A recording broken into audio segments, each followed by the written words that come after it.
Healthy You on KFDX is brought to you by United Regional.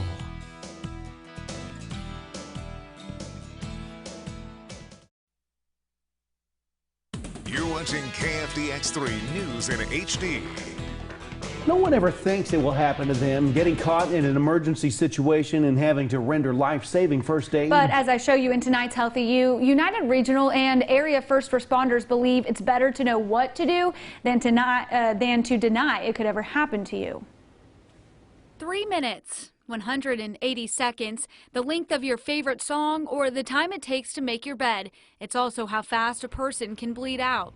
You never know where it's going to happen. It can happen anywhere at any time. The average response time for law enforcement and first responders throughout some of the active shooter events that have happened in the United States since Columbine, it's been about 3 minutes. So the question is, can you save somebody's life in 3 minutes? That means by the time first responders arrive, it could be too late, unless you know how to stop the bleeding. If somebody is already there on the scene that knows what to do and can become what's called an urgent responder, then they can actually start that process prior to the first responders getting there, and that person can already start getting treatment, whether it be, pressurizing a wound or packing a wound or placing a tourniquet on a wound to stop that bleeding. These are the things taught in the Stop the Bleed program, a program United Regional's Laura Pressler is proud to lead. Since the training in 2017, I have probably trained over 5,000 people in Stop the Bleed, but when it happened to me personally, and it was a family member that was injured 2 years ago and had a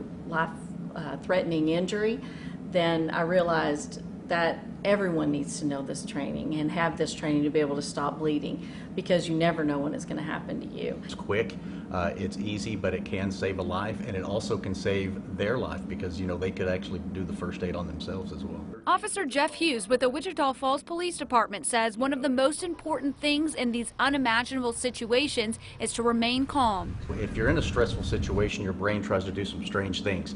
It tries to put you in different scenarios. A lot of times people will hear gunshots and they'll think that it's fireworks or balloons popping, or even one of the girls that was a victim at Virginia Tech, she said she thought the gunfire was somebody chopping wood. So your brain will actually do some crazy things, put you in a state of denial, if you will. If you get stuck in denial, the very next thing, it goes from denial to fear, and once fear takes over, there's not a whole lot that you can do. Stop the Bleed makes sure no matter the time or the place, lives can be saved through knowledge and preparation. In case it's a loved one, or it could be a perfect stranger, but they're prepared in case they are in a situation where someone's had an active bleeding. Finding ways to determine what is life-threatening bleeding and 3 ways to stop it with pressure, packing, and a tourniquet. Simple skills to save lives in serious situations. May is Stop the Bleed Month, and May 19th is Stop the Bleed Day to train the most people possible across the world. United Regional, in conjunction with the Wichita Falls Police Department, MSU, and other area first responders, is holding a training course that evening at 6. It's going to be at Sykes Lake Center. This class is free, and it only takes about an hour. No RSVP is required. Could be so worth it.